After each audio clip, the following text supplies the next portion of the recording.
with 2 gloves on, lace tight like the base of the night. The conversation's got a whole lot of time to make, but hey, time don't wait. It ticks on here quick, then it's gone.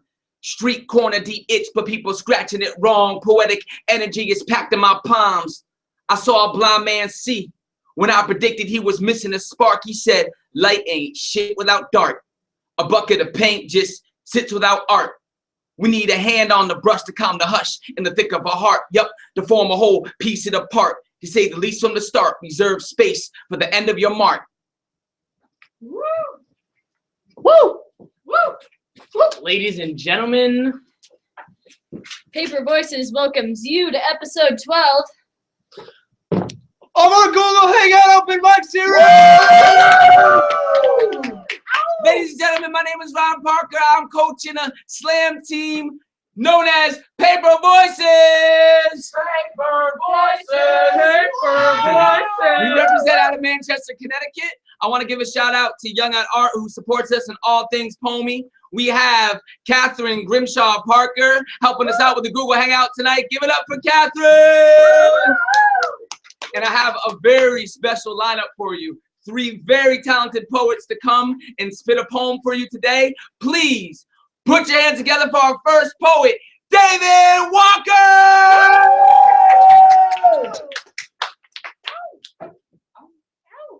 I'm 6 abs away from a 6-pack because I'm lazy. I've got 17 years of sloppy concrete and generally inadequate habits, and I still laugh when Elmer Fudd says silly wabbits. I'm the biggest 5.5-year-old you've ever seen. We could have philosophical conversations in coffee houses on Sunday afternoons like we stepped into a time machine and got transported back to the 90s, but I'm still real childish.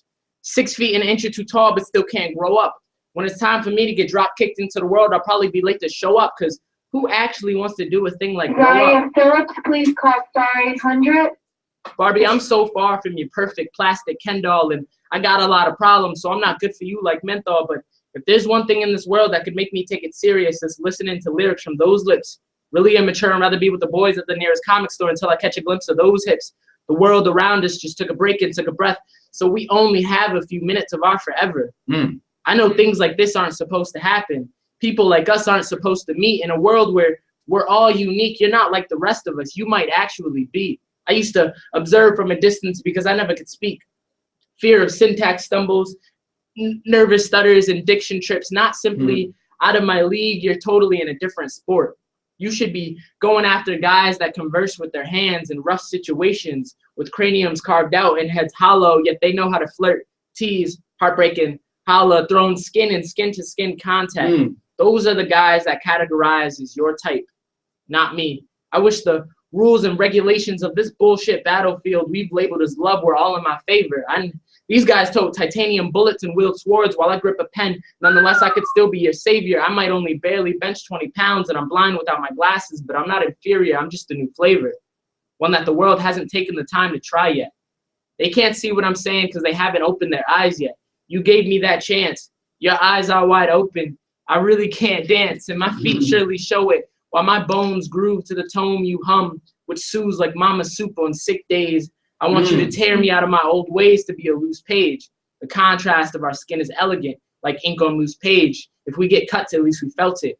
It wouldn't be the first time I forged a fort out of pillows and my Batman bed sheets, building a bat cave in your living room. Let's just pretend we're each other's first time. She whispered, I want to tell you something that'll just be yours. Words disconnected from others like drop calls, words that I can bathe in, baptizing all my sins, all my faults, and all my vices. Her smile, accented with the bite of her lips, she uttered into my eardrum, and in return, I recited this poem. I'm 6 abs away from a 6-pack, but you love me. Woo! Give it up for the poet! Woo! All right, up next, ladies and gentlemen, please put your palms together for Aiden! All right. As I pour my heart out onto New Haven sidewalk, I'm positive I can almost see a reflection in the puddle of yellow and green. Like the fast food I shoved down my throat no less than an hour ago, you never sat right. Though the writing on the wall is clearly legible, I must sound out each word phonetically, because I'm scared my words will be misinterpreted. You were the paint peeling off of the door to my bedroom, slowly drawing away and eventually diminishing into nothing. I didn't notice you leave at first, but now that I acknowledge your absence, I'm left feeling empty. These hands left splintered, I can feel the pain lingering, but it is not intense enough.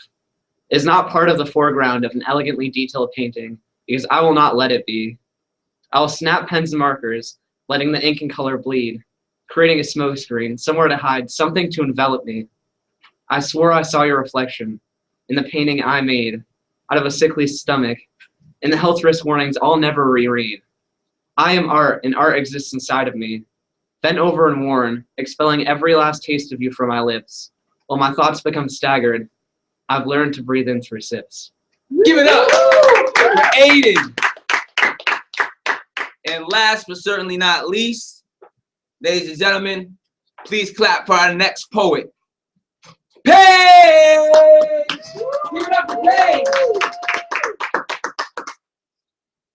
Fumbly freshman fingers, thumb across the smooth of his back, pounding chest pressed against each other, and as I feel the blood rushing through his veins like Novocaine the stars, the stars forming like dewdrops on his eyelashes, I wonder whoever taught him mirrors were nightmare fuel. He tells me I'm poetry. And as his breath on my neck eases me like Tylenol, I tell him I'm not quite healed yet, but in the meantime, let me write about your saltwater lips purging the bile in my throat, playing 3 little words across my eardrums, telling me it's impossible to look into your eyes and not fall completely in love. My dear, you feel like the warmth of a summer bonfire enveloping me, like marvelous New England foliage minus the bitter cold, like home, like I will always have trouble tearing my eyes away from you like home. And in my meantimes between falling and flying, I will write short stories about the curve of your lash line alone, because the words used to describe you pluck me down on steady ground. And darling, I know your vision is hazy, but look deeper.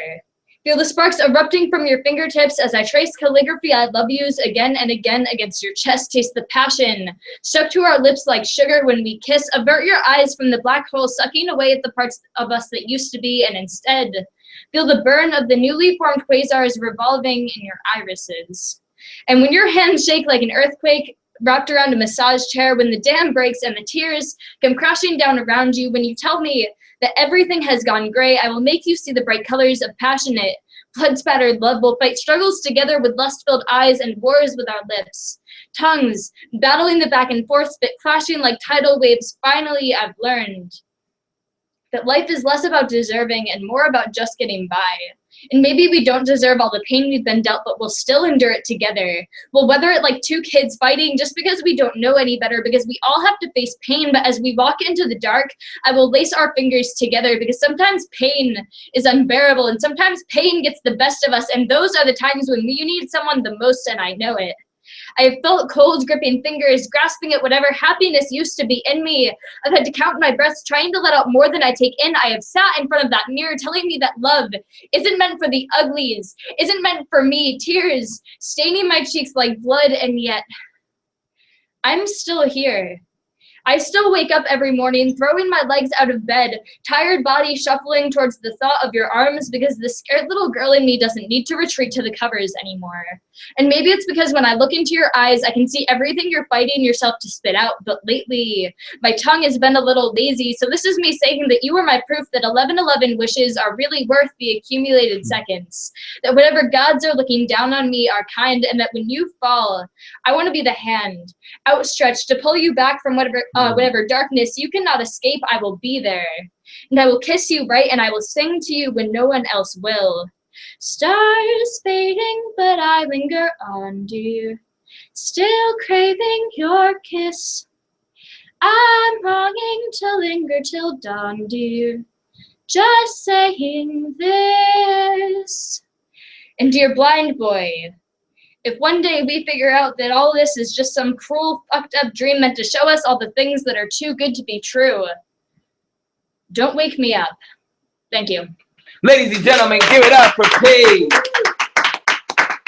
Well, at this time, that concludes our Google Hangout for this week. I want to remind you that next Thursday we have time off. We'll be practicing in here.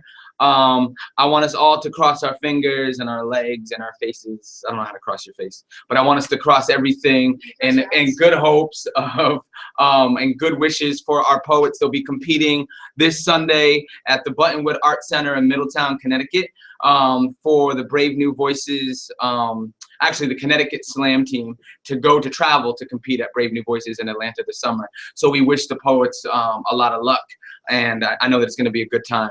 I also want to remind you that on our next Google Hangout, which is not next Thursday, but the following Thursday, we're going to have a critique session again. So you'll be able to see poets perform, and then we'll have one feature poet in which we critique their work, and you can kind of see that development and us working together and building each other into stronger writers.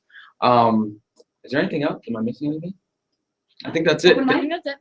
Oh, open mic. Open mic is next Wednesday if you're local. It's at Young at Art on 50 Purnell Place right here in Manchester, Connecticut. It's right off of Main Street.